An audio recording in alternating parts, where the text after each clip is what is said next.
नमस्ते। आज हम आपको बताएंगे माँ दुर्गा का पाठ। जैसे दुर्गा सप्तशती, दुर्गा चालीसा या दुर्गा स्तुति करते समय कुछ नियमों और सावधानियों का ध्यान रखना बहुत जरूरी है ताकि पाठ अधिक फलदायी और शुद्ध हो सके।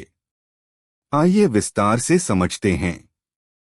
दुर्गा पाठ करते समय ध्यान रखने योग्य बातें। पहले, स्थान और वातावरण की शुद्धता। पाठ करने के लिए घर में या मंदिर में शांत, स्वच्छ और पवित्र स्थान चुनें। वहां धूप दीप, फूल, जल और दीपक अवश्य रखें। कोशिश करें कि उस स्थान पर नकारात्मक बातें, झगड़े या अशुद्ध कर्म न हो। शारीरिक और मानसिक शुद्धि। स्नान करके स्वच्छ वस्त्र पहनकर ही पाठ करें। मन को शांत रखें और मां दुर्गा का ध्यान करें। नकारात्मक भाव या क्रोध मन में न रखें, क्योंकि पूजा भक्ति और श्रद्धा से ही फलदायी होती है। पाठ की विधि। पाठ शुरू करने से पहले मां दुर्गा की मूर्ति या चित्र के सामने दीपक और धूप जलाएं। पहले गणेश जी का स्मरण, फिर गुरु वंदना और तत्पश्चात देवी का ध्यान मंत्र करें।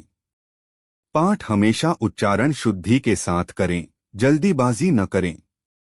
यदि मंत्र या श्लोक कठिन हो तो धीरे धीरे स्पष्ट पढ़े। समय का ध्यान।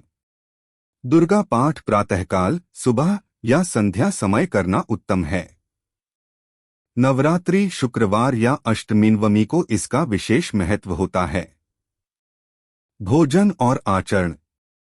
पाठ करने वाला व्यक्ति सात्विक आहार ग्रहण करे। पाठ के दौरान और नवरात्रि में मद्य, मांस, प्याज, लहसुन आदि तामसिक भोजन से बचना चाहिए। संयम और शुद्ध आचरण रखें। नियम। यदि सप्तशती या बड़ा पाठ कर रहे हैं तो इसे बीच में अधूरा न छोड़े। नवरात्रि में 9 दिन तक नियमित रूप से एक ही समय पर पाठ करना शुभ माना जाता है। पाठ समाप्ति पर आरती और देवी को भोग अर्पित करें। सुनने और करने का भाव। यदि स्वयं पूरा पाठ न कर पाएं तो किसी विद्वान ब्राह्मण या योग्य व्यक्ति से सुनें।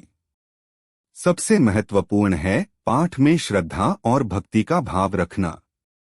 मां दुर्गा का पाठ केवल शब्दों का उच्चारण नहीं है, बल्कि यह आस्था, भक्ति, शुद्धता और नियमों का पालन है।